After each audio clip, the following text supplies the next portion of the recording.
Јавните патишта се небезбедни бидејќи улиците не се градат според стандардите, сметаат дел од експертите.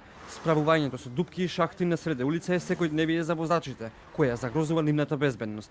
Законските одредби за градење на јавните патишта и улици се заборавени, напуштени и потполно прекршени, а тоа резултира со голем број сообраќајни незгоди, смета професорот Мирослав Грчев. Улицата Трета македонска бригада е само еден од примерите.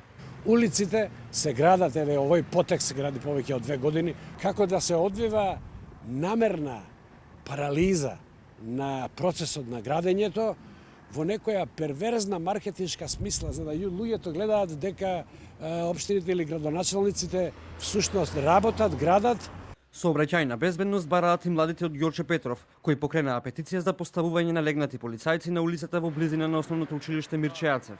Ние како младинска организација Младите за Ѓорче покренавме оваа иницијатива за поставување на лежачки полицајци. До сега собравме околу 500 подписи. Целта ни е да подписите ги доставиме до град Скопје и се надеваме дека ќе ни го чујат нашиот глас. Секојдневно сме сведоци на многобројни сообраќајни незгодни, каде што страдаат како и млади, така и повозрасни лица. Па така сметаме дека со распишување на оваа петиција ќе се подигне совеста на целокупното население.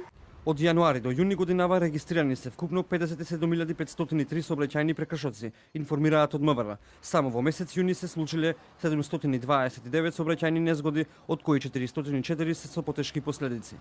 Според информациите од Министерството за внатрешни работи, во периодот од месец јануари до месец јуни оваа година случени се вкупно 3544 сообраќајни незгоди. Од нив 1815 се незгоди со потешки последици, а останатите со материјална штета. Во незгодите загинале вкупно 48 лица, а 2750 лица биле со телесни повреди. Во истиот период минатата година биле случени 4014 сообраќајни незгоди, од кои 1863 биле незгоди со потешки последици, а од кои 68 смртни случаи.